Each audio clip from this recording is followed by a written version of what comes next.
by the way, when we meet the miniature killer, there's a lot of John Kramer going on. Oh, yeah. Big time. Yeah. And I don't think that's a mistake.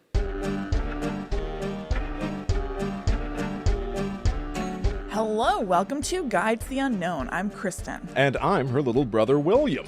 And this week we are doing a topical, hot, tip of everybody's tongue topic, a 2006 run of episodes of CSI.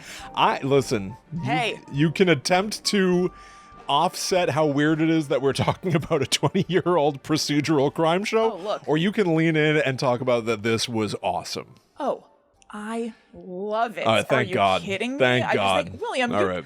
I was already in the midst of watching CSI. Oh, were you? Yes. But you never know. When you look back at something, you could all of a sudden be like, oh, shit. Like with 2024 vision, this sucks ass. Oh, yeah, totally. Right. So you never know.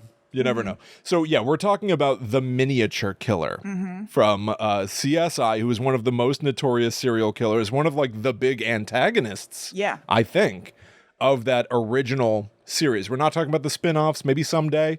CSI Miami, hold on to your sunglasses. Maybe we'll get there eventually. The miniature killer. Yeah. And so all I really knew before we were launching back into this, because I did have some nostalgia. We'll get into our history of CSI, I think, maybe.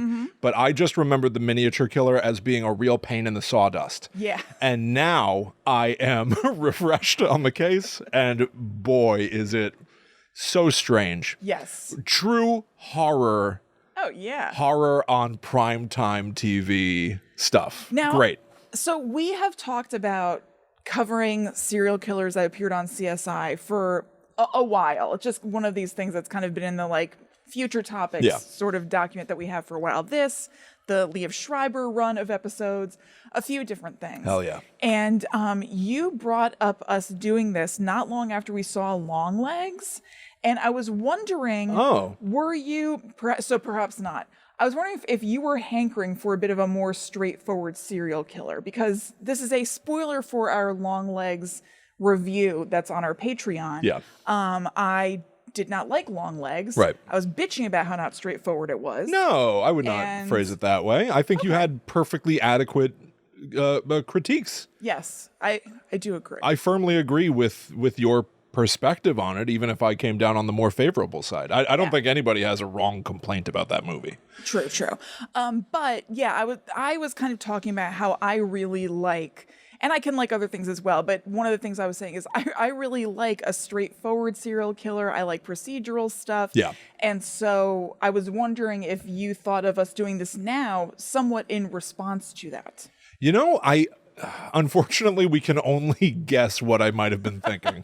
Who knows? My memory just doesn't work this way. I think possibly because right on the heels of Longlegs, I was chasing a serial killer story. Allie and I are constantly putting on like 90s thrillers. I love it's not old, like the 90s. I know, the joke, it's 30 years ago. That's plenty old, but it's still relatively modern cinema. Yeah. But I'm always chasing like a fun cat and mouse serial killer story. Yeah. And maybe it is. I think you might be right. I think I was thinking like, well, this might be a really good time to get one of those horror figures from CSI, because you and I have always had a soft spot for CSI. Oh yeah. So if you don't mind my asking, Kristen, what is your history with CSI crime scene investigations? My history matches yours, which is watching it with our dad. Yeah.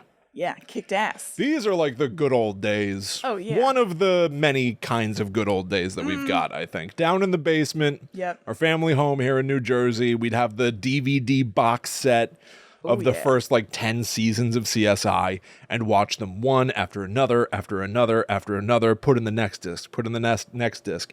Dad sing along to the beginning. He would sing it in the worst way, which is so strange because he sang. Yeah, he had a really nice voice, but he would just kind of come in for the hoo-hoos. He couldn't do it. No, he would just go, hoo, hoo, hoo, hoo. He'd be off rhythm, so too. Weird. I know. Who are you? Hoo, hoo, hoo, hoo. It's just off. I know. So bizarre. But it was so much fun to like basically like binge the show with Dad. And I hadn't seen this in years. I have been rewatching it. I don't remember how it happened. I think we were maybe talking about it on the show, and one of our listeners, Ashley, and I have been messaging about it.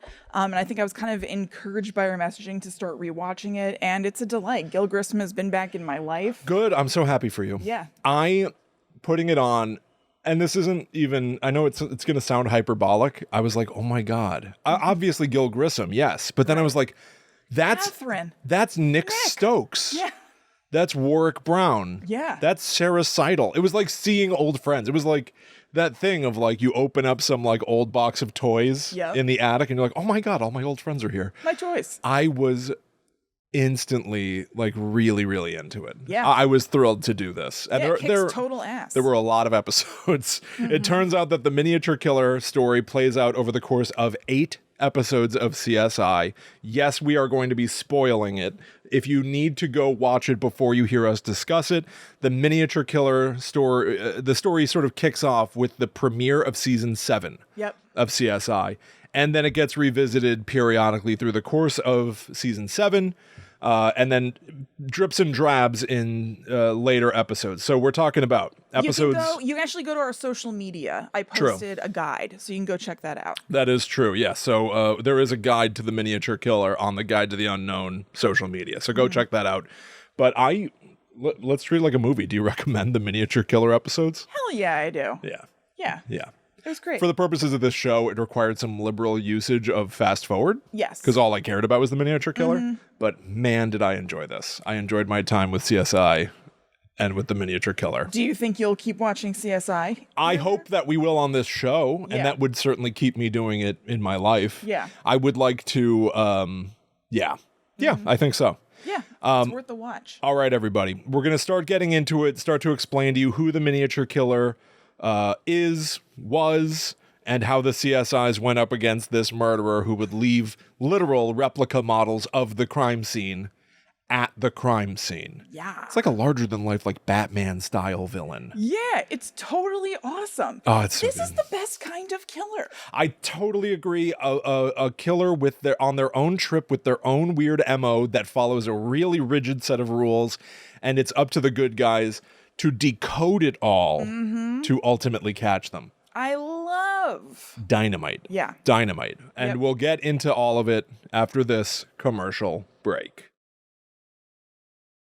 Okay. Yes. So let's talk minis. Let's talk about it. I will say, season 7 opens. It's a season opener, and this CSI was one of these shows that was really like a movie on TV kind of thing, like big budget, big like shots of Las Vegas, and they really wanted it to feel cinematic. Yeah. And I feel like that is both the perk and downfall of CSI to me a little bit, where I'm like, these first 2 episodes, they don't spend so much time on the miniature killer themselves. It's sort of a loose introduction. Yeah. It's not the meat and potatoes, the first 2 episodes of season 7, even though the miniature killer is introduced here. Yeah. By and large, what does that have to do with it being like a movie on TV and stuff? I think that sometimes it just feels like it is taking too much of my time. Like watching seasons. I didn't know when the killer would be introduced, the miniature killer.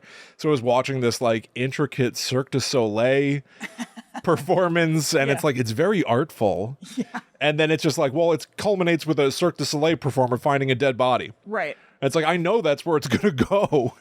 Do you see what I mean? Where I'm just like, the spectacle, I already know where it's going to conclude. So I'm not really enjoying the spectacle. I'm like, let's get to it. Yeah, can we find the body yet? Because I'm just watching a bunch of people roll up and down the wall on a rope. Everything's like that, though. Yeah. Maybe I will say, maybe I also was like, I got 8 of these to watch for for the show this week. Yes. So we've got to. There's absolutely. Can we focus? I could use CSI to focus. Yeah. I did love it. I will say this only because I'm a dork. But a long time ago in the 70s, the Columbo show was not a show. It was the Sunday night movie. There was like a rotating format of movie. And so Columbo was also basically like a feature-length movie every 4 weeks. And I think that CSI is like honestly kind of following that tradition, but in that like 2000s aesthetic of like, everything's real flashy and music video type editing. Yeah, totally. You know, and like for me, that was like a nostalgia trip, but also maybe I am being unfair because I was like, I got to watch a lot of episodes. Right. Where are the miniatures? Because it turns out that most of the season 7 premiere is focused on plot surrounding like casino and other stuff. And then they basically just introduce a miniature at the end of the episode. Yeah, because most episodes of CSI are like 2 cases. Yeah, at least. Yeah. At least. Some of these episodes, I swear, there were like 3 cases going on. And I would just fast forward like 20 minutes and see Gil Grissom and a miniature and then watch it. And then 3 minutes later, we were cutting away again. Yeah, you just got to keep your eye on the detectives who are following the miniature in that episode. Yes. But I will ask you this. Did they know what they had? Did they know the miniature killer was so good? Because if so, why did they spend so little time sometimes? Well, I think that they did. I think that they were like setting up a whole arc, really. Like, I guess, yeah. So I think that they were like planting seeds. I would imagine that they were like, all right, we're going to introduce it. It's like a teaser at the end of the premiere episode that makes you go like, what the hell is that? Why was there a tiny picture of Danny Bonaducci there? I better tune in next week to find out what's going on with Tiny Bonaducci. Right.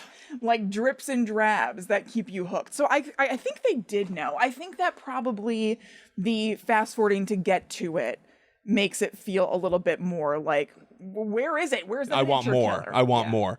I will say, so what I think really does like give us the proper introduction is season 7, episode 2, called Built to Kill Part 2. Yeah. This is all about Danny Bonaducci, who is a former star of the Partridge Family, who I remember from Celebrity Rehab, I think. Yeah, probably Celebrity Rehab. Definitely, I think The Surreal Life. Yeah. Certainly Breaking Bonaducci. Okay. Which was a reality show basically about him not doing so hot. Oh. And yeah. Certainly in this era, this like 2006 era, he was at a new height of like reality TV stardom. And so Danny Bonaducci plays rock star Izzy Delancey, who has been bludgeoned and is sitting at an island in his kitchen, head down in a pool of his own blood. Yeah. And the thing that makes this worth talking about on Guide to the Unknown in particular is that at the crime scene, there is a miniature dollhouse version of the crime scene, complete with a miniature Danny Bonaducci slumped over a miniature kitchen island with blood dripping out of his head. And the fun weirdo twist is that the blood in the miniature is Izzy Delancey's own blood. Right. The miniature is so accurate. The detail. In the first episode, could you tell that was Danny Bonaducci? I remembered. Oh, okay. I didn't remember. I was like, is that Danny Bonaducci? Once I saw it, I was like, oh my God, I forgot. Yeah. Like I remembered in seeing it. Again, a lot of this was like flashback for me. But so I wrote down 50% of this episode is a bummer plot following Catherine Willows as she suffers multiple attacks from someone who is possibly trying to hurt her casino running father. Yeah. And it's like, how do you not spend 100% of your time on this miniature? I know. The miniature thing, and like Gil Grissom. It's so sweet. Who, by the way, is played by William Peterson, otherwise famously known as Will Graham from Manhunter. We've got like a Hannibal Lecter protagonist in this. Yeah. He's staring at the model and realizing just how accurate it is. Like, it's not just cool that there's a little miniature crime scene model. It's that it signals the person who did this is, for some reason that we don't know yet, leaving a message or making some declaration, and we don't get it yet. It's crazy. Like, he's even able to open drawers within the little diorama and find things in them. I love it. It's like he can find the murder weapon in the drawer of the diorama. It is so, so cool. So I wanted to give a little bit of background on Danny Bonaducci and tell you about a question that I had while watching this. So while they are interviewing his family and getting like the lay of the land and everything. First of all, he's married in it to a girl who was on Dawson's Creek. And I was happy to see her. Oh, interesting. Okay. Second of all, their wedding picture, which is hanging in like a room or whatever, is her in her wedding dress. And then it's him naked holding the wedding bouquet in front of his wiener. And I thought to myself, hold on a second. Remember that time where he was at some event and he was on stage naked, but he was holding a cowboy hat over his wiener. Whoa, I do. And then he tripped and moved the cowboy hat, and everybody then saw his wiener. Wait, he wasn't wearing like a sock or a... No, a modesty stocking. No. It was all out. And then everybody was talking about it. So then he went in Penthouse magazine to like defend his manhood or something. Oh, because he had a... Yeah. He had a... It was slight. He had an issue? Yeah, it was slight. Okay. People were saying perhaps... Well, I shouldn't... What people said was perhaps steroid use or something. Oh, that rings a bell too. I'm Right. so disappointed because I was so prepared to go, no, Kristen, I don't remember this obscure, but I do. Right. I do remember this. What I didn't remember was a detail that the event that he was at was called the erotic ball. What must that have been? I have no idea, but anyway. I could guess. You can't figure this mystery out. But what? You're no Gil Grissom. But like, what was it? I don't know. Some porn star Really? convention. I mean, obviously, but I don't know. The erotic ball? The erotic ball. And then he's on, I don't know. Get your gowns. I can obviously like kind of figure it out. And throw them away. What is that? Yeah. Exactly. So anyway, I was like, all right, so what's the timeline here? Yeah. Like we had naked Bonaducci with a bouquet, then naked Bonaducci with a cowboy hat. Yeah. And I found out that this show came out in 2006. Okay. And the event with the cowboy hat occurred in 2007. Oh. So then I thought to myself, this might just be something that he liked doing. Because Yeah, at first I personally. was like, maybe it was a jokey reference Yeah. to what happened. Like a wink, wink, nudge, nudge. Remember that was so ridiculous? Yeah. Like I'm goofing on myself. But no, I think perhaps... See, he always had a thing about the fact that he was known as like the dorky little kid from the Partridge Family who was kind of funny looking. He had something to overcome and prove how bad am I. Right. Yeah. And like I got so buff and Yeah, everything. yeah. So I think he liked to show off his body. Yeah, I didn't need to see so much. Sure, but that's what happened. Just hold on to the hat, bud. Don't do the Bonaducci scoochie. Just keep it right there, pal. He didn't mean to. He tripped on stage. That sucks. Oh, well, does it? Why are you out naked on stage anyway with a cowboy hat over your doinker, Bonadooch? I know, but that sucks. These are the risks you run. It's a huge risk, but what a bummer that risk, like, didn't pay off. Yeah. You know? Well, I don't know. Ouch. Maybe it did. I don't know. Yeah, I don't know. In the long run, he's in Penthouse. I guess that's true. Izzy Delancey, his rock star character in CSI, is also supposed to be almost like Ozzy level. Yeah. Like rich dude. That's shocking to me, by the way. Badass. He bit the heads off chickens. Yeah. And it's like, are those a rumor? Later on, we'll find a safe in his house that literally has like mummified chicken heads where you're like, what? Right. Why are we glossing over this? I know.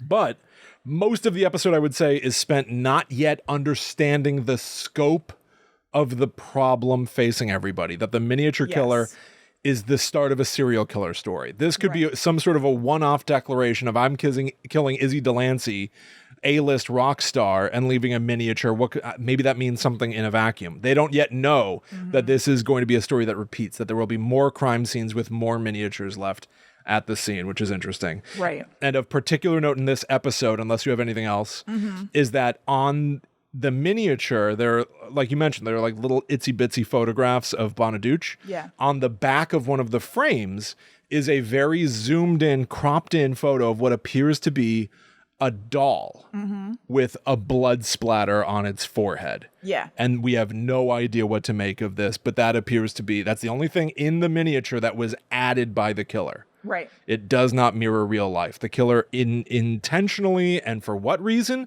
put a little photo of a doll with blood on their forehead. Yeah. And that's going to be one of the big things to figure out. Totally. I have a couple of things to add. One of the reasons that they weren't sure that, well, first of all, because it's the first one that happened, you wouldn't necessarily assume to like, this must be a serial killer who's going to do this again. Yeah. It's just like an extremely odd thing to be at a crime scene. But Izzy Delancey's son is like an artist and does stuff with miniatures and models. So they're like, okay, maybe he did this. And his son is played by Alden Ehrenreich, who later played Han Solo in Solo, and he was in Oppenheimer. What? So he's like a famous dude now. Whoa, I did not realize that. Yep. That's cool. Yeah. His mother was Sean Young. of course, of what's it called? What is it when Jim Carrey is boxing? No, You're just waving your fists around. When Jim Carrey's like on Cuban Pete, the king of the rumba beat. I'm trying to figure out what Kristen's body language was. It looked like dancing. So famous. Ace Ventura. What was the physicality you were just doing? I think it was. Oh, was this your physical comedy? Ace Ventura?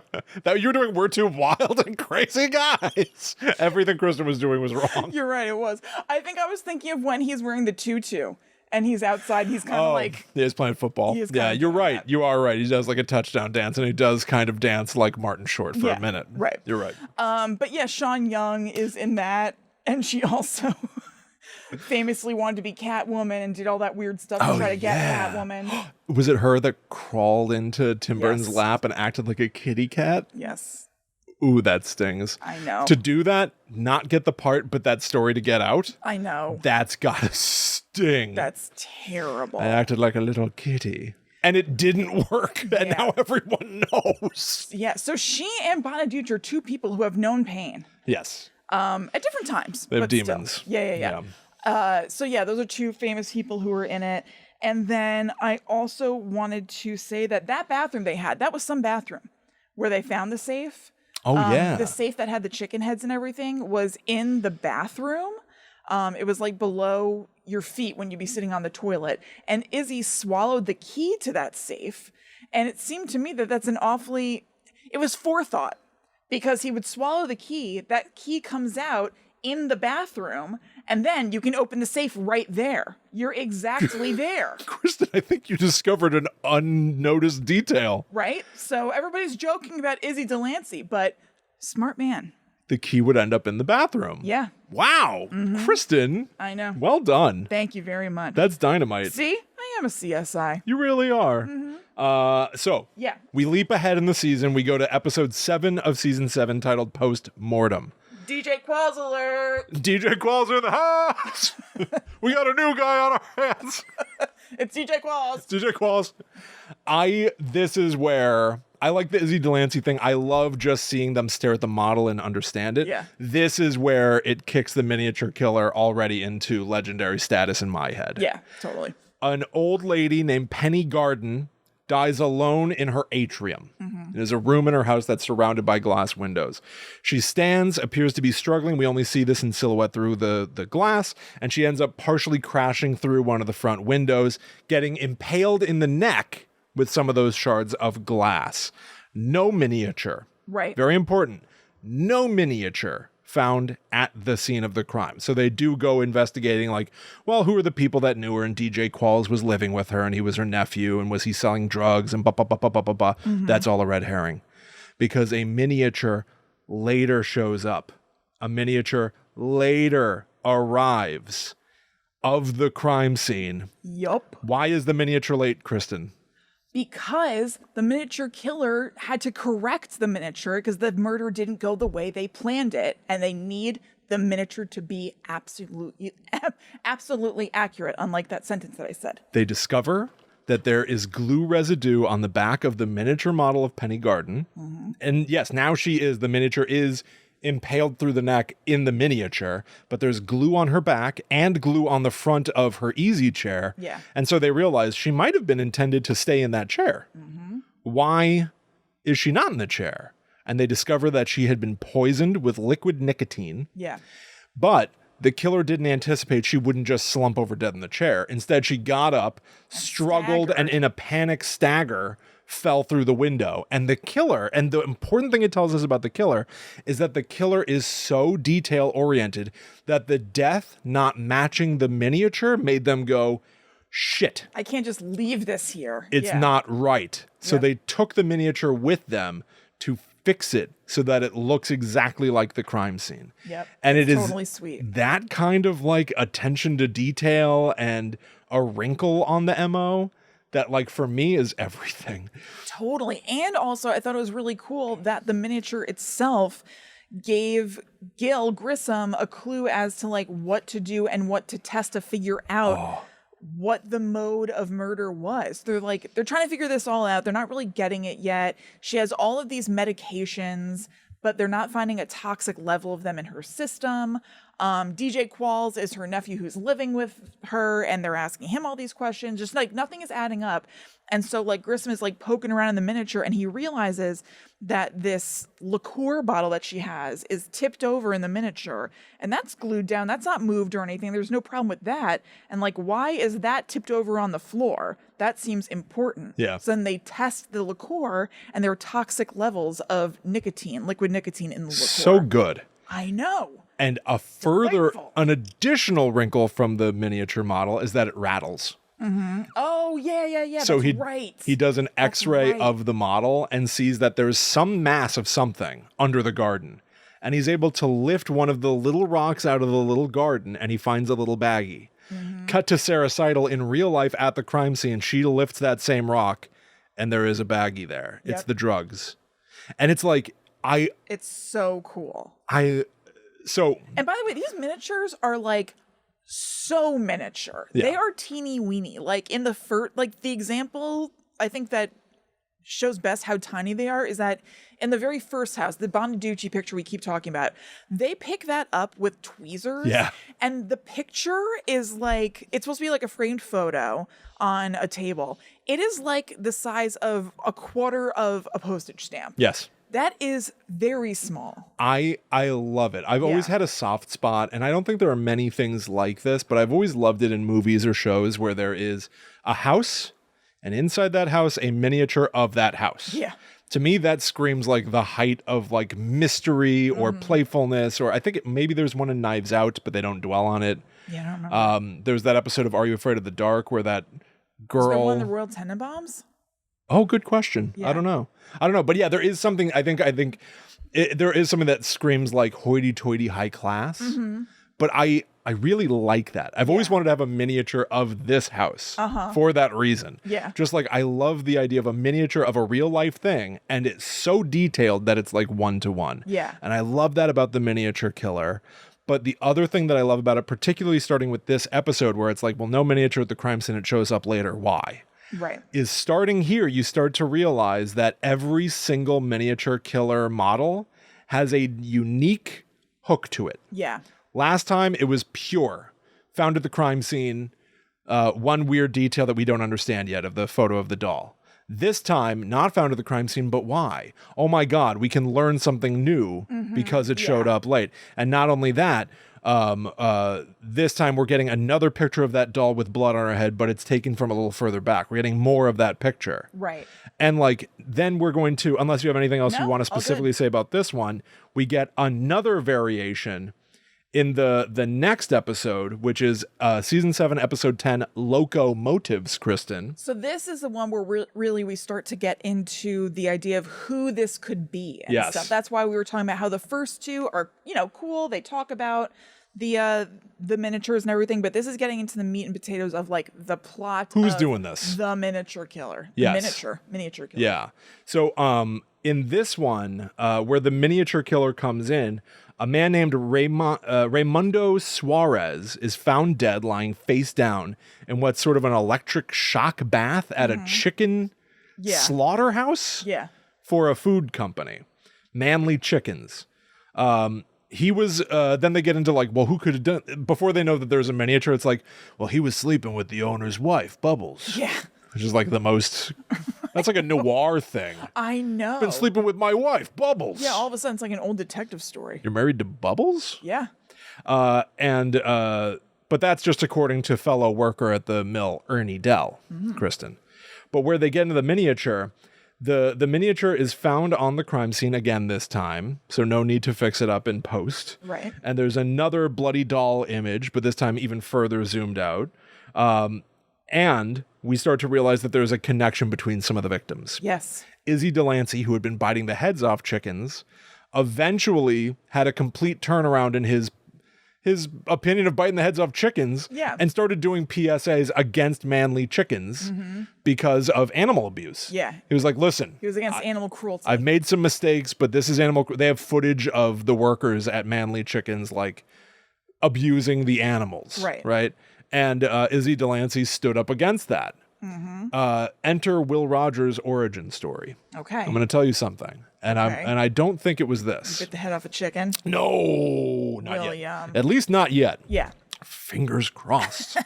I slammed my iPad on the ground. Oh no. No, I remember I became vegetarian a long time ago, and I'm not anymore. But a long time ago, I had seen footage that was taken inside of a slaughterhouse for someone that supplied KFC with chicken. Yeah. And it so horrified me that I stopped eating meat for I don't know how many years. And then I was watching this where they show footage of the workers like hitting the chickens and stepping on them, stomping on them and stuff. I know. And I was like, is there any chance it was this? Oh, interesting. I don't think it was. Like I have a fairly distinct memory of it being footage not associated with a TV show that I was watching. Yeah. But then I read online that the footage in this episode of the workers hitting chickens is from real footage. Oh. So maybe it is what you saw. And I just don't know what to make of any of that. Yeah. Huh. I don't know. Well, it is horrific. So yeah, there's that connection between the two of them. God, what is the connection between them and Penny? Almost none. Yeah, it's very loose. It's weak. It's something that you find out kind of like as they go through the investigation. They're looking into, they're looking into the people who work at the chicken place. Something like that. And they find out that Ernie Dell, who works there, works with or has worked for a miniature model train company, and they made a delivery to Penny, whatever her last name. Oh, that's right. Penny Gardens.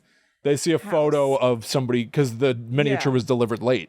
Right. So they see a grainy footage of someone delivering that model late, and he's got an image of a toy train on the back of his coat. Yeah. And by finding out this train enthusiast park or whatever place, Ernie Dell, who works at the chicken factory, is a member of that that miniature train whatever team. Yes. And so they realize, oh my God, this guy Ernie Dell, who told us that Raimundo Suarez had been sleeping with Bubbles. Right. He is the guy who delivered the model to Penny Gardens' house. He's the miniature killer. He's got to be. Right. And so they end up going to his house where they find out that his entire home is filled with miniatures. Okay. His house was awesome. His house is so cool. It's incredible. It's like a theme park in there. Like you walk in and there's just like model mountains everywhere with trains driving through them. Yep. Look, lots of murder scenes. I'm not going to lie to you. I thought that was cool too. It was awesome. I've never seen a train model set where it's like the train goes past a building and there's a miniature man who's fallen out of the building and exploded into a puddle of blood at the bottom.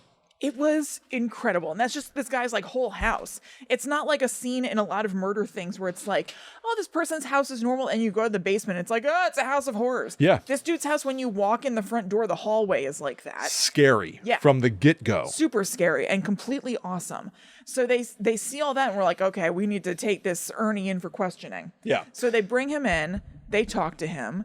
And he has the best defense. He does not need a lawyer, this man. He will end up saying, great. I need a lawyer. Yeah. But they're like, we saw your train jacket when you were delivering it to Penny Gardens' house. Yeah. And he goes, lots of people have those jackets. Right. So they go, some of the miniatures that you have in your basement, like we compared like a miniature frying pan that you have to a miniature frying pan from Danny Bonaducci's house, and they look the same. And he goes, I sell my miniatures. Anyone could have bought them. Yeah. And they're like, he's got an answer for everything. You're free to leave. He schools Ernie Dell, crushes the CSIs. He wipes the floor with these people. Yeah. And then it all changes. It does. They become further convinced that Ernie Dell is the miniature killer, and they're going to send someone to raid his house. But also, he sends Gil Grissom a video. Yeah. And on this video, it's selfie style of Ernie Dell in his basement. And he says some of the most bizarre serial killer stuff. Yikes. And no wonder. I mean, his whole house is full of miniatures and death. Like, you're like, this is the miniature like killer. A misanthrope. And he says, look into a person's mouth and you'll find lies. Which, like, what? Whoa. That's some manifesto business. He's like, a man could kill all day and his work would never be done. Yeah. And then on camera, he shoots himself in the head. Yeah. And Gil Grissom is even watching. And the subject line of his email is, I confess to killing whatever their names were, Izzy Delancey, Penny Garden, and Raimundo Suarez. Yeah. And so it all seems to be buttoned up. The miniature killer was Ernie Dell. He was obsessed with miniatures, and he thought that mankind was sick. You could kill from sun up to sunset and your work would never be done. Right. Open and shut case. So that's got to be the end of the miniature killer, Kristen. Yeah. Glad we tied that up. Or is it? Oh my God, there are more miniatures to come. I don't think we got him. Why would he have done this? Who is he covering for? There is more to the story, Kristen. Mm-hmm. That's right. But we will be telling you the rest of that story after we tell you about patreon.com/GTTUpod, which is the opposite of miniature. Yeah. It's so big. It is. Got so much stuff. We have a whole second weekly podcast that comes out every Monday called The Netherworld Dispatch that you get access to only over on our Patreon. So there is that. We have a bunch of different tiers that you can join. You can go over to that Patreon, take a look, see which one you like the best. We have a Discord that you get access to when you join over at Patreon. We have commentaries for a bunch of movies, all the Scream movies, Blair Witch movies, Twilight movies, all kinds of crap. It's great. Better than golden crap. Yeah. The platinum crap that you deserve. That's right. From us here. The most recent episode of the Netherworld Dispatch is 171. And when Kristen says that there are different tiers and stuff, different episodes of the Netherworld Dispatch hit different tiers. And they're very clearly marked. Yes. But no matter what tier you sign up at, you get all the archived episodes for that tier as well. Mm-hmm. And so the most recent episode is 171, Castlevania Mania. Yes. Which is a better visual rhyme than a spoken rhyme. Castlevania Mania. It still works. Or Castlevania Mania.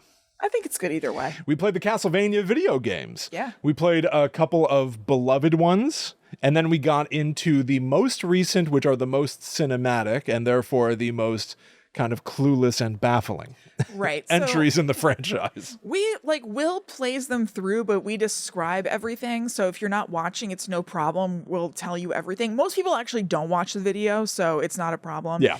And then we watched some cutscenes to find out what the story is, and it's nuts. Jason Isaacs plays Satan. Yes. It's a whole thing. Patrick Stewart is there, and it's lengthy VO of him going I was watching him from the trees. Remember that? He was I was looking at him. He didn't know I was there. And he's saying old friend, it's old to friend. Magneto. Yeah, you're right. Oh my God, you're right. It is he's talking to Magneto. Mm-hmm. Go check it out. Castlevania Mania. And also, I feel like I forget to say this a lot of the time. When you join our Patreon at the $4 level or up, you get access to all of these main Guide to the Unknown episodes ad-free. No ads. Yeah, that's true. Skips right over them. Hell yeah. Yeah. And by and large, I think it's pretty seamless. Yeah. If you've ever listened to the ad-free version, I hope you don't even realize where the ad was supposed to be. Mm-hmm. We cut it pretty cleanly. Yeah. I also have a delightful review for us, Kristen, that came to us courtesy of Mighty Ducks fan. Ooh. Who presumably would give those movies 4 stars. I would imagine. They say, comfort show. This podcast is definitely one of my comfort shows. Kristen and Will are just so soothing to listen to, no matter what the topic is. I love that it feels like I'm sitting around the table and listening to my own siblings chat. Thank you both for this gem. 5 stars. Oh, that's so nice. I love hearing that. Thank you so much. Love what was their name? Mighty Ducks fan. That's right. Thank you, Mighty Ducks fan. Mighty Ducks fan. I was actually talking about Mighty Ducks recently. Were you? I would like to watch those, yes. Now, why is that? I don't remember. Ryan brought it up or something. Okay, fair enough. Mm-hmm. But you could also leave us a review on Apple Podcasts. We would greatly appreciate it. We might read a review in the future. Yep. Or leave stars on Spotify. Help spread the word. We would greatly, greatly appreciate it. And we genuinely count on the support of our listeners. And thank you all so much to everybody who does support us. Yes, thank you so much. Thanks to everybody who leaves us a review, has sent an episode to your friends. Thank you to all our Patreons. You're all awesome. Thank you. All right, it's time to shrink back down to size, dig into some more miniatures after this commercial break. Okay, let's get teeny. May I tell you something before we get into the truth of the miniature killer? Yes. Do you know that this is all potentially loosely based on something in real life? No. Okay. There is no, as far as I've seen, miniature serial killer in real life. But I did do some research into the nutshell studies. Oh, yes, I know about this. You know about this? Yeah. So I also pulled this, but go ahead. Oh, you did? Okay, what do you have to say about it? Go ahead. I mean, same thing you'll have. Okay. So I have a source for this because I know more about it in theory than the actual fact of it. But my info comes from americanart.si.edu. You can, you can find the link on scaryfun.fun. But so there was this person, Frances Glessner Lee, who was the first female police captain in the United States and is considered the, quote, mother of forensic science, which is awesome. So she was working at Harvard when they were trying to crack, like, doing forensic investigations on crime scenes. There was very little training for officers at the time. We're talking about a period of time where we're still basically showing up to a crime scene and going like, oh, gross, it's covered in blood. Someone hand me a mop. Ew. Like, no one bothers to understand what happened. They're just like, who's got to roll a bounty? It's all gross. So what she started to put together for training purposes, because not only was she a brilliant scientist and forensic mind, she was an incredibly talented artist. So she started to construct miniatures. She would make what they called nutshells. It's like a Polly Pocket or a Mighty Max where someone's been horrifically murdered. And this is in the 1940s. It was, they say in this article that it was the equivalent of virtual reality today. And I do know people who have done, like, they construct virtual reality trainings for people. Like, you work for Walmart. And so you put this virtual reality headset on and it puts you in a virtual Walmart and you learn how to do the job. Frances Glessner Lee was doing this with miniatures. She would construct a crime scene. There would be a dead body in the crime scene. You would then have to deduce by studying the miniature and some additional, like, crime documents, like, here's some details on the victim, here's some details on the facts of the crime scene that aren't visually evident. But, like, if they were shot, the victim, the bullet trajectory would be accurate. There would be a wound in the victim that then follows through to a hole in the wall where the bullet ended up. And so she really was constructing a miniature dollhouse version of a crime scene that actually stood up to scrutiny. And they were used in training so effectively that supposedly they're still used today. That's amazing. To some extent. But they are also in a museum. I think they've been around several places, maybe the Smithsonian, if I remember correctly. And not only can you look at the miniatures themselves, you can also look at the supplementary documents of that would have been supplied. And you can almost play them like a game.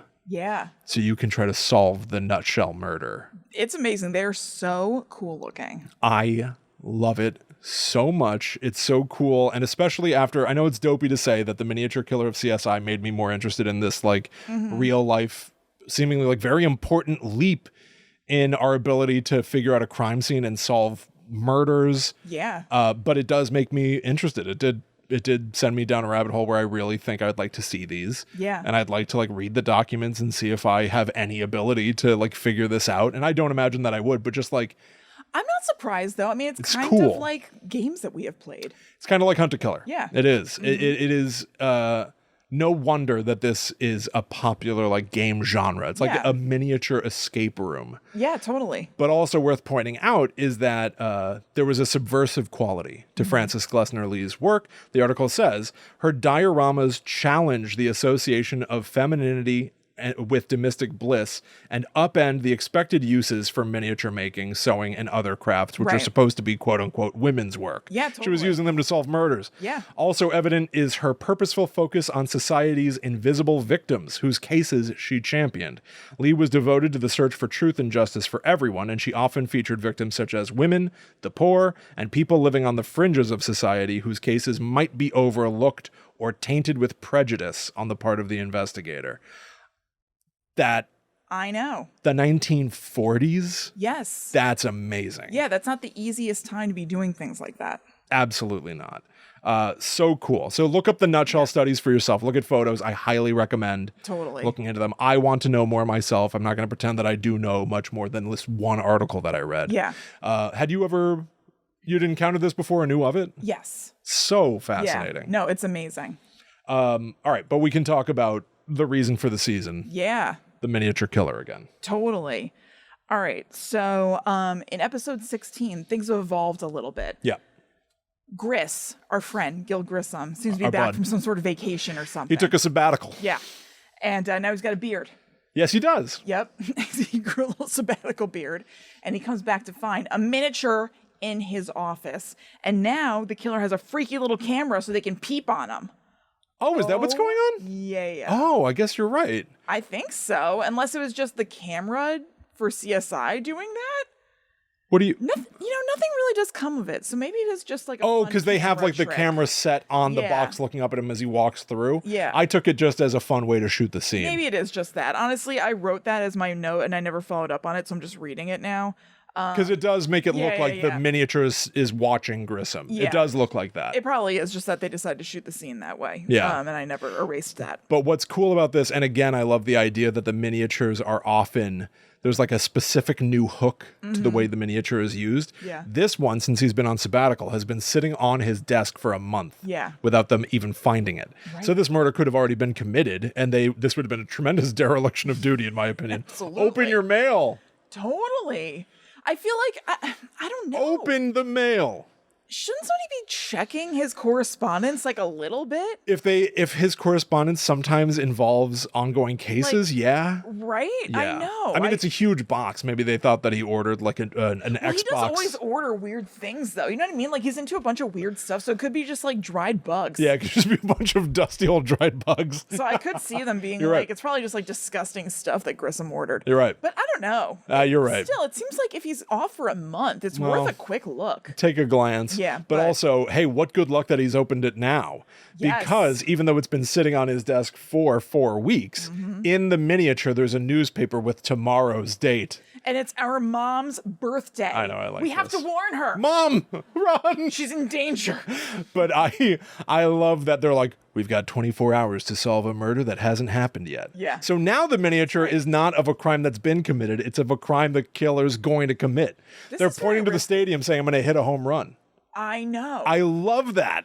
It's great. You know how they say that like killers sometimes they evolve and they like raise the stakes and something like that? Yeah. It's usually, to my understanding in real life, like they're doing something worse to other people. They're becoming more violent, whatever. They're not usually tightening the noose on themselves. Yeah, that's interesting. It is lucky for our team that perhaps you could stop me from murdering someone. Right. Yeah. Right. But still, good for us. Well, there have been killers that like, and I don't know if this was a real thing or just a scary thing, but like at a crime scene written in blood on the wall was like, please catch me, I can't stop myself. Oh, yeah. Right? So there are killers that sometimes are like, make it end. They didn't leave clues to help you do it. No. This time... That's just mental illness. I know. Stuff. Talk about a nutshell. This time, it really is like she's giving you an escape room to solve. Yeah. So in this one, not only is it like the crime's going to be committed tomorrow, but there's another angle of it, which is like, they're like, well, this looks like an anonymous like therapist's office. It's a bird's eye view of a woman lying on a couch. And I guess she's dead. Are her eyes bloodshot or is it just so miniature I can't tell? Right. And they're like, what are we going to do? How are we going to possibly figure out where this is within a day? And then they notice there are 2 miniature menus for restaurants. Why did the miniature killer do this? Again, because the miniature killer was happy that they did. Invented Hunt-A-Killer like a decade before Hunt-A-Killer. They go, wait a minute. These 2 menus in real life are real restaurants and they have different delivery areas. But if we overlap their delivery areas, because that's why she has each menu, the apartment must be somewhere in the overlap of the delivery areas for these restaurants. Right.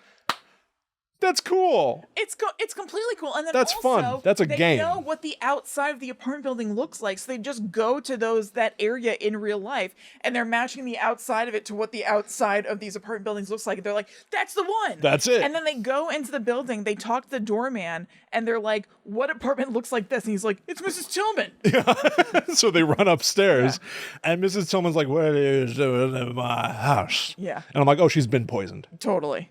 And they keep being like, Mrs. Tallman, I'm sorry. And she's like, get out of here. And I'm like, she's dying right now. Yeah. Like you showed up right as the killer poisoned her or something. Right. And they don't seem alarmed. No, I know. I know. Warwick and Nick are just kind of like, all right, come with me. It's really weird, actually. To their credit, I was wrong and she wasn't poisoned yet. No, but they didn't know that. Yeah, they don't know that. Yeah. In show language, No, it's really be way weird. more concerned for this woman right now. Their theory, like Grissom's theory about what was going to happen is that she would be poisoned. Right. So wouldn't Warwick and Nick know that? They And show be up like, and we got to she's- take her in. And they say that to each other. Like, I think she already had a little drink of that tea or whatever that would be poisoned. Yeah. It's like, all right, let's take her in. Yeah, they're It's like rolling their you eyes. need to get her to the doctor. Could you, CSI bros, take this a little more seriously, Really weird. please? Yeah. A weird detail of the model worth pointing out is that behind the bookcase, like behind some books in the bookcase, is a miniature cat who is dead. Yeah. And Mrs. Tallman has a cat. So they now do something that seems smart. They pull Mrs. Tallman. You're out of here because the killer's targeting you right now. Yeah. We know when she's going to strike because there was a miniature of the newspaper. Right. We're going to bring in an FBI agent who's dressed like you and kind of looks like you. Yeah. She's even going to lie down on the couch like you and take a nap the weird way that you do where you put a pillow over your own face. What a weird nap. So strange. Yeah. And we're going to just have a camera in the room and watch and wait for the miniature killer to show up. That sounds like a great plan. Definitely. Except what they didn't bank on is that the miniature killer had basically said this murder is going to occur because they had already set it up to occur without needing to to physically come to the building. Yep. I like this. This is such a macabre event. I know. But they're Very watching fun. they're watching the apartment while this FBI agent is pretending to be Mrs. Tallman under a pillow. And they're now watching the elevators. When is somebody going to show up? Unbeknownst to them, on camera, that FBI agent is dying of asphyxiation. Yeah. Because the miniature killer, like John Kramer, I know. It's set up like there. By the way, when we meet the miniature killer, there's a lot of John Kramer going on. oh yeah, big time. Yeah. And I don't think that's a mistake. I think it's intentional. Really? Was Yeah. it? Okay, I didn't look it up. I don't know anything. It's purely my own cockamamie theory. You No, may but, like, disagree. Would it line up time wise? Yeah, Saw 1 comes out 2004, and then they come out yearly for a while. Oh, okay. By 2006, we would have Oh, yeah, seen 2006, yeah. we would have seen the fella himself. So we've seen the camera go like. Oh Yeah. yes, and we've seen his lair. Yeah. Okay. Where he's got just like tubes and like weird light and just like a lot of like little miniature models. And he built Things to models. tinker with. Worth noting, John Kramer did used know. to construct models of his crime scenes. Yeah, he was a model man. Yeah, even Mark Hoffman later on like looks into a monitor and goes, someone's lying the wrong way, and adjusts a doll to be lying in the right way as if it matters. As if it matters at all. Yeah. So I think there's definitely some John Kramer. This is like Saw for mass audience. Saw light. It is. Yeah, it is Saw light. Yeah. And so there is this like constructed thing in the chimney that will release carbon monoxide and kill anybody who's in the room. So the FBI agent dies, and they're like, well, okay, the model is still right. Yeah. Because she was dressed like Mrs. Tallman. There's nothing in the miniature itself that says this is this particular individual. Right. It just shows a doll that looks like anyone. Yeah. And weirdly, the miniature killer still ended up getting it right, even though it's a different person. Yes.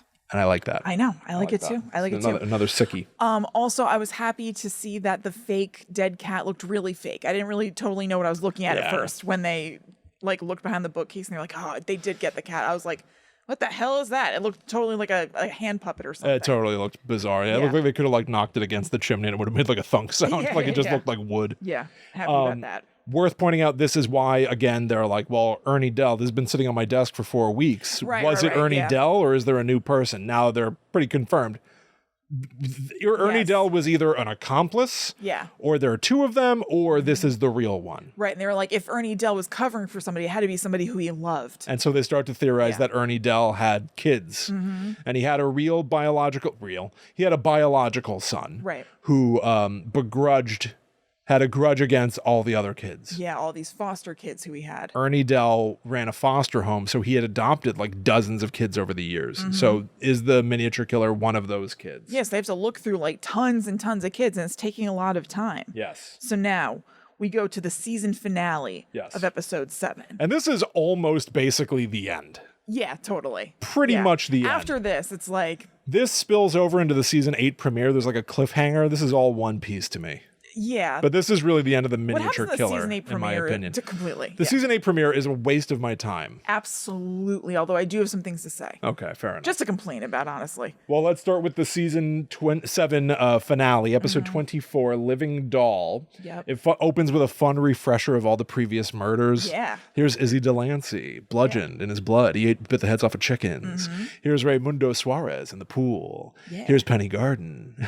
Here's that lady. Somebody napping under a pillow. Ooh. Dead. Miniature killer time. We open like a Columbo episode. Here's the killer. Yes. We're not going to do whodunit. I love We're not going to that. reveal the murderer at the end. We open on Natalie. Delightful. The miniature killer. First of all, she seemed like very young to me at first. Not that she's not like, you know, a young girl. She's like in her 20s. But I was like, is the miniature killer a kid? A miniature killer? Oh my God, Kristen. It works on so many levels. Mostly 2. Yes. 2 levels. Yes. So we see Natalie. She's in like a convenience store, just, you know, doing her thing or whatever. And somebody spills some bleach in the convenience store. And then she's like, and has to go outside in like crazy Vegas. They're playing Survivalism by 9 Inch Nails. And she is like fuzzing out under the neon lights. You know, she's like looking all around and it's like swirling and stuff. I got my propaganda. And we get to enter the doll maker's abode. Oh, yeah. Finally. This is where it's like Jigsaw's lair. Oh, big She's time. basically working in like an egg. She's sitting in this like stool, and there's an egg-shaped thing of just like, I don't know, apparatus all around interesting. her. Yeah. Just tools and stuff. I don't know. And she's got that doll, the image of the doll with the bloody head that's been at every crime scene. Right. That's like blown up on the wall. Right. So this is like her centerpiece focal point. Yeah. And she's working on like future dolls. Yes. And she's like, this is the girl. And she flashes back to Ernie Dell, She is the moment. making her promise to be a good girl. Yeah. And here's where I get my first warning that we're going to get into cutie pie. I know. Which I know you love. I know. So I'm glad about this. I really had forgotten all about this. So did I. There was a ton of stuff that when it happened, I'd be like, oh God, that's right. This. But I didn't remember who the killer was. I did. When all this was happening, I was like, oh God, that's right. Yeah. I promise to be good. Yeah, I was like acting like a little girl, even though she's in her 20s. Eesh. And we start to figure out her identity. So Grissom's been sent yet another model. And again, the thing that I love, it's got another new wrinkle. Yep. This time it's somebody crushed under a car in the middle of the desert.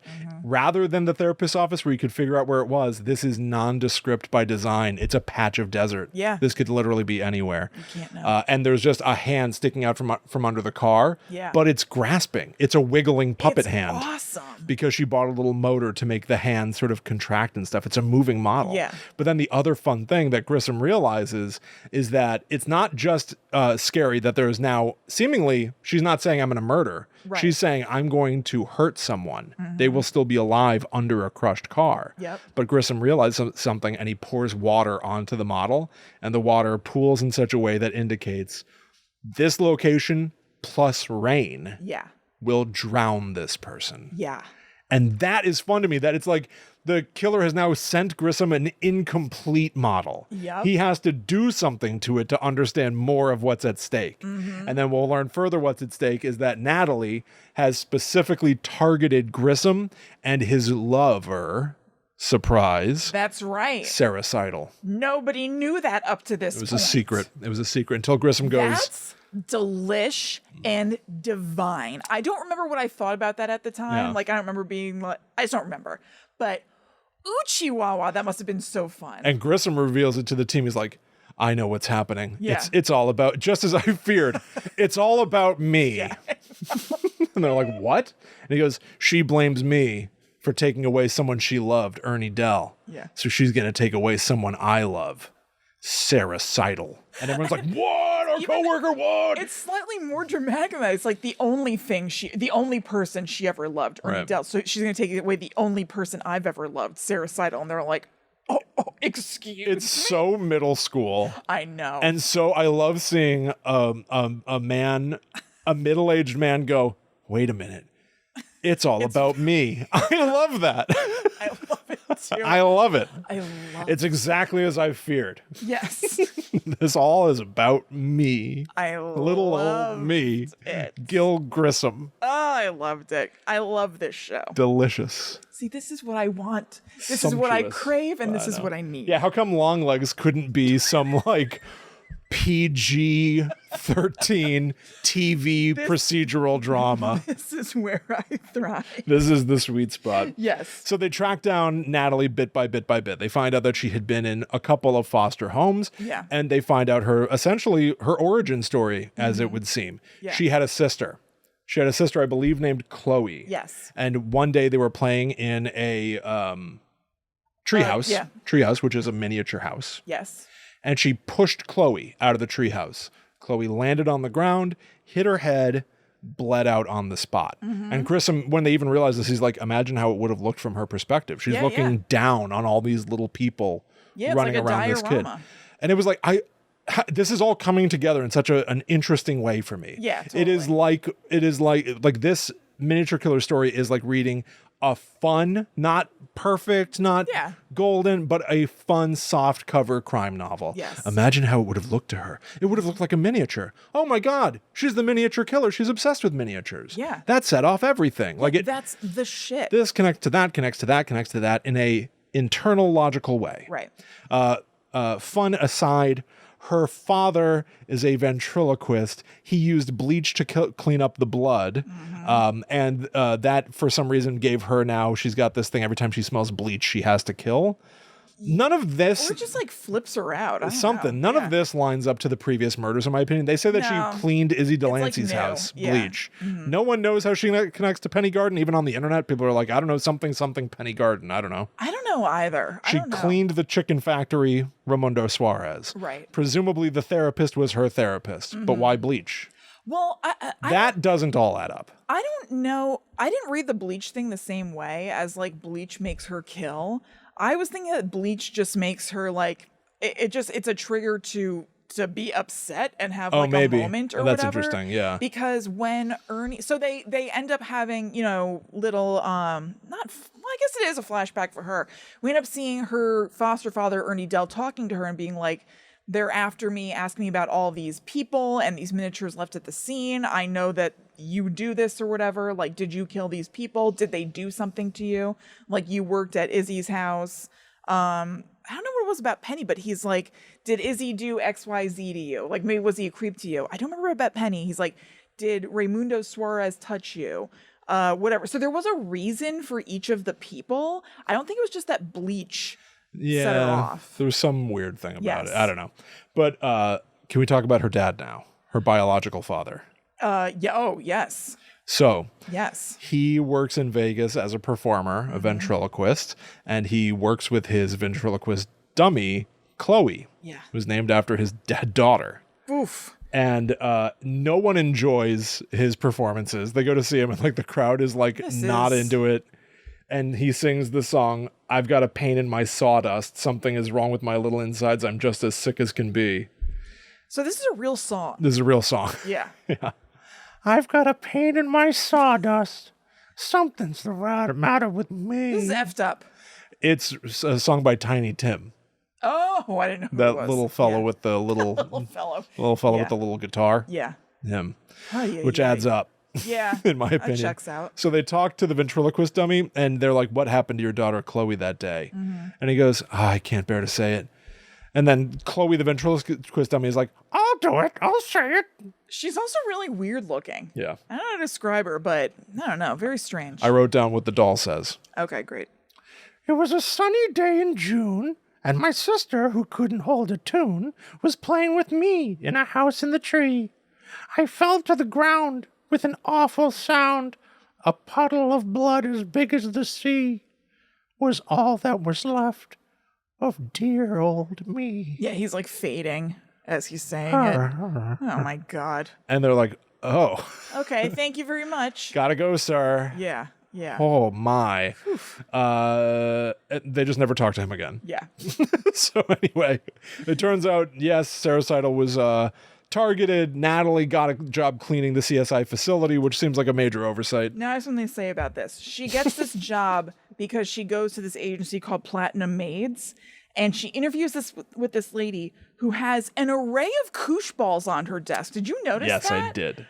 What is going on there? Because I understand fidget toys. Like I often need to fidget with things, but these are like facing outward, like they're on display. Yeah. And it's like 10 of them. Yeah. So as opposed to just being for her, it's like they're out, but it doesn't seem like they're actually inviting anybody to use them. No. So what kind of behavior is that? Perhaps she is a killer. Yes. I think what it is that the woman who works at that desk is like terminally basic. Mm-hmm. Having too many koosh balls is a sign of how normal am I? Yeah. How playful and how regular am I? But you know that's actually masking some weird... But they're like on the edge of the desk. That's weird. I'm telling you. They're like teetering on the edge outward. That's weird behavior, especially at a maid's place. Yeah, she's trying to signal I'm fun, even though she's a really aggressive, sick boss. Sick. Who was rude to Natalie, too. Very rude. Yeah. No, I didn't like her. Had a short temper. I didn't like that it. lady could have used a miniature in her office. You're right. Honestly. If you don't like my work, lady, perhaps I'll start whittling some soap. Right. You wouldn't want me to make a tiny version of you now, would you? Would you? So yeah, Natalie starts working at the CSI offices as a cleaning lady. And so now they, I wrote in all caps, I got my violence in high def ultra realism because they keep playing survivalism by 9 Inch Nails in this episode. I said the CSIs are trying to find her as she gets a case of the dizzies listening to 9 Inch Nails outside. They catch her and Gil Grissom goes in to interrogate her alone. Yeah. Oh, and you get to see Gil unhinged. Well, first he's like, let me do my thing. Yeah. He's in his element. He's like, ooh, I love your work, Natalie. You know what I mean? Like that kind of thing. I wrote this down too. Great. Do you want to read it? I'd love it if you would read it. Sure. I'm not going to be able to do it. You'd be able to do it better. No, just be dangerous. Sure. You don't have to be It's William so nice Peterson. to finally meet you. I probably shouldn't say this. I'm a fan. I've been a crime scene investigator. I've worked over 2,000 homicides, and you are by far the best I've ever seen. I mean, you're such a great artist, and to be so young and so talented and so pretty. I've thought about you every night for the past 9 months. I even tried to do what you do, build a miniature. I'm so impressed by the way you embrace your passion, the way you killed Sarah. Oh, and then she's like, oh, he gave it too away. Far. Sarah's not dead yet. The way you killed Sarah, you're trying to fool me, aren't you, Mr. Grissom? Yep, I see what you're doing to me. Now, she's like, don't try to fool me. People have criticized this show for suggesting that crime scene investigators do every aspect of police work, and this is a good instance of like, hey, Gil Grissom, don't interrogate the suspects. Why is he doing this? You blew it. Yeah. And then he realizes Sarah is not dead, and she sees right through him. Yeah. And then she starts to freak out and produces a little blade from her mouth and slashes his throat. Loved this. Loved that. And he's gasping at the blood. Big shock. Yeah. Great for a finale. Yes. Except it's sort of like a vision quest. Right. Natalie dreamed that she slit his throat, but really she's going into a catatonia. Yeah. And she is lost in the horizon. Yeah. And just starts singing, I've got a pain in my sawdust. Something's the matter with me. I have to say, corny as it was, I was liking it. I was liking it too. It was so arch. It was so big. But it's like, I liked it. It worked for me. It was fine in a pulp way. And that's the finale. Where is Sarah? Where is my she? sawdust. Yeah. And now you got to wait 3 months to find out. Oh, and what a painful wait. And then what a payoff. A whole episode of people walking around the desert. This sucked. Yeah. Obviously, they're going to get her. It's going to be fine. And yeah, there's not a lot to say. They get See, her. and that's what I'm saying. That's how I felt about like that Cirque du Soleil thing in the beginning, where I'm like, grand spectacle, yes, but we all know where this is ending up. So spend your time more wisely. You're like, they're going to find her. So why are we doing a whole episode of walking in the desert? Well, I think there's a distinction, though. I mean, they have to set up what the crime is, though, with the Cirque du Soleil screw thing. you. This is an entire episode Yes. of Sarah walking through the desert. It is true. First of all, I think what she did was stupid. I mean, I don't know. Look, I don't know that I'd be so much smarter if I were in this situation, but she gets out from under the car, which is great, but then she goes wandering in the desert, and I would think that the smarter move would be to stick by the car. Stay by the car. Because the resources that they have on the outside to find you are going to be like, I don't know, working the clues and all that kind of stuff. They know that you're at a red car. There are going to be helicopters and everything. The red car is a much more visual marker than you just wandering the desert on your own. Occasionally making a 3 rock high pile of stones. And like, so they do get to the car and then they're like, oh, we're following her footprints or whatever. Like, why'd she even walk away? And then they find one of those like 3 rock cairns and they're like, I think we found something better than footprints. Did you? Did you? I don't think so, because that could mean that she went in any direction from those stones, by the way. Yeah. That doesn't really mean much. The footprints would be better. Much better. Or even better yet, to your point, don't leave the car. No. I don't know how to... You could also sit in the shade of the car. True. I don't know how to survive. All right? I'm free. I will admit that. I'd be dead. No. I'd be a dead boy. But I wouldn't have left the car. No. At best, she's you're hoping... in no danger. She's hoping, I'll leave the piles of rocks if I don't manage to find a road. I don't think you're going to find one. But I don't think you're going to find one, Sarah Seidel. Can you please stay in the shade? Yeah, it just doesn't make any sense. Use your shoes to hold the water from the rain the night before or something, because she's getting dehydrated. She's getting bewildered. You're going to exert so much more energy that's so much more dangerous to you than staying by the car and waiting. I understand that feels so inactive and like you're a sitting duck, but it's so much smarter. Oh my God, to just wait by the car. I also wasn't so comfortable with the like Arabian Nights music they kept playing. Hard agree. When they would cut to her, she's made like a head wrap for herself wandering through the desert, and they have like a guitar twanging. I know. I was like, ugh. Now this is also I have a similar observation. Yeah. And I think it's just they put her in a poor position. She has to now, the performer, do this thing of like, I'm so exhausted. Yeah. So she's like stumbling over her own feet. It's like somebody trying to do physical comedy. It just looks weird. And like she tumbles down a hill. Oh my God. And it just looked like you fell down a hill, you idiot. It looks silly to me. It was very It doesn't look like desperation. The one thing I did like about Gil Grissom having to just like follow her footprints in the sand is that they see a boot sticking up out of the sand. Yeah. This was like Totally. horrific. How is this? This is like some Texas Chainsaw prosthetic stuff. What's going on out there? They find they're like, it could be Sarah, and they pull this body out from under the sand, and it's got long dark hair, and they're like rubbing sand off the face, but it's like this open mouth, like this disgusting desiccated corpse that they're rubbing and touching, and it gave me like a visceral, like, oh my God, don't touch that. It looked good. It looked as in, like, so bad. gross. Yeah. That's where I'm like, CSI, and I know not to get into the old debate, but like, it's a crime show. Yeah, it's a procedural. Sure, it's science, crime, whatever. Yeah. But all the prosthetic work is gore. Oh, I know. Like, CSI is It's disgusting. It may not be capital H horror, but gore is an element of horror, and CSI certainly revels in body parts. Oh my God. And so CSI is like horror light on TV for everyone, and it was a mega hit. This body touching was so gross to me. It was very so gross. gross.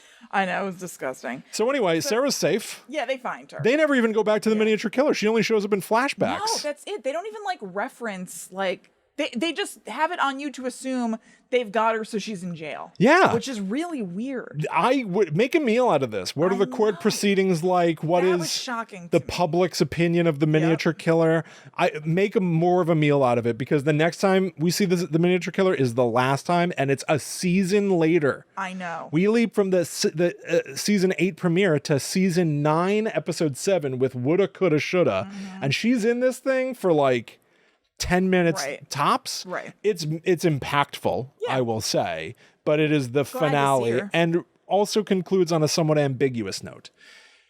Yeah, like what's he gonna do with what he found? They now fill in the gap a year later that she has been in essentially like a psychiatric facility. And now a claim is being made that she is mentally well enough to be transferred to prison. Right. And so her lawyer, Josh Molina. Yes. Your boy. My boy, Josh Molina, Yeah. is trying to defend her so she stays in the psychiatric facility, does not go to prison. Gil Grissom attends those hearings. He tries to talk to her to see what she's going through. Yeah. And I will say to Gil, I always liked Gil Grissom. I like William Peterson. Yeah, me too. At one point, Josh Manila's like, what is it you're hoping to get out of Josh Manila? Is like, why are you here, Gil Grissom? What is it you're trying to do? You're trying to get her thrown in prison for some sort of revenge. Right. And Gil Grissom, very cool, very calm. He's like, I have no need for revenge. I have no interest in revenge.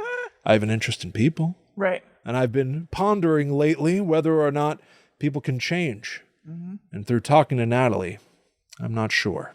That's right. Because she's like, I'm much better now. I'm sorry for what I did. Yeah. And even says to her, he's like, she's still just like very blank. Like it's hard to like get a beat on whether she's sincere or not. And I like this too. Gil Grissom's like, I believe you know it's smart to say that to me. Yeah, right. I don't know if you can really feel sorry. Mm-hmm. And that was interesting. Like talking to a seemingly a psychopath and being like, I don't think you have feelings, psychopath. Right. Was very interesting to me. No, I really liked the back and forth and the trying to understand Natalie. Yes. Like that stuff could have happened in season 8. They totally could have been doing this. I appreciate it here. It's to minimal effect because it's like the C story of the episode. Right. But I think they knew the miniature killer was such a thing that to do anything with her would be like of interest. It could be in the commercials. Exactly. She does end up getting transferred to Capital P prison. Yeah. And Gil Grissom goes when she's being transferred and is in her cell at the psychiatric facility where she insists that she's beyond all this now. Yeah. That she's not violent anymore, that she doesn't want to hurt. And she even says something weird to him where she's like, I understand now people who do bad things deserve to be punished. They need to be punished. And then she's carried away to prison. And Grissom looks around her psychiatric facility thing and realizes there's a bar of soap that's all carved out. It looks like The Thing when they like pull the alien out of the ice and there's just like a big pit. The soap bar is like hollowed out. Yeah. And then by looking around, he notices a chipped tile in the floor. And he lifts one of the floor tiles and there's a miniature of Natalie herself in her prison jumpsuit hanging. Yep. Hanged. And he just looks up in horror. And they cut to credits. I know. Is he going to tell anybody? Like, what's the deal? She's saying, I'm going to kill myself in prison. Yep. And that's the last time they ever talked or showed the miniature killer.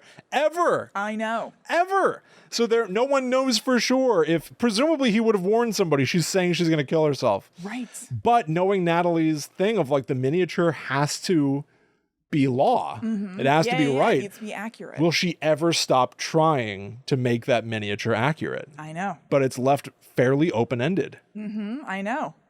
The end? Yeah, I think the end. What do you think? I think it was a good end, honestly. I enjoyed it. It was interesting. And again, I like that now the new hook of the miniature is that it's of herself. Right. Like almost every single one of these miniatures has a unique bent to it. Yep. They find something unique to say, even though they're just hitting miniature each time. Yeah. They each have some unique principle to them. Yep. And I love that. I really like, there's a lot of creativity in telling this story across 8 episodes. I was excited to do this anyway. I loved this. Yeah, I did too. I had a delightful time. Absolutely. Watching these. Well, we hope you had a delightful time listening to this. Thank you so much for joining us. Hope you liked. If you like this, you can go to patreon.com/GTTUpod if you would like more. As we said, we have a whole second podcast that comes out every week. Go check that out. You can also follow us on social media to keep up with what we are doing. And follow us individually online. I am at Chillin' Kristen. I am at The Myth Traveler. Thank you all so much for hanging out. If you have any other arcs, like particularly like horror stuff from any of these procedural shows. We got some great recommendations in the Discord. Oh, did we? Okay, yes. Great. Keep them coming. Keep them coming, absolutely. Keep them coming, because I hope people enjoyed this. I loved this. Oh, yeah. 8 episodes was a chunk. Yes. I think that's apparent, but I really, really enjoyed this. And I hope you all did too, and you're interested in us doing something like this again in the future. Yeah. Super fun. Yeah, a lot of these shows I have not seen. Beyond, probably not long after The Miniature Killer, I stopped watching this show. Yeah. You know? So I don't know what we would be seeing. Right. I have a couple other things I remember, but I don't know. Right. So yeah, hit us with those, everybody, and thank you. We'll be back next week for something completely different. I mean, who the hell knows? I can't imagine. But until that time comes, we must travel. Back to the netherworld go we.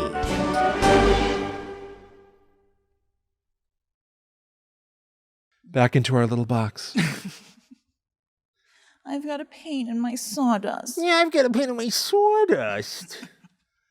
Did you like the cold open where the hapless guy tried to throw a corpse onto the concrete? Yes, I wanted to talk about it, but we're going long anyway. I know. Saying there are a few things like that for me, but yes. I know. That's what stung the most. But this idiot Yeah. Tries to throw a corpse to get it into wet concrete to dispose of it, but the concrete's mostly settled, so the corpse just slides on it. Yeah. And then they cut to the morning, and he's in it up to his waist with his hands in his in the concrete too. It was great. And they're like, "Who are you?" He's like, "I'm not telling." And they try to check his wallet. He got mugged while he was stuck in the concrete.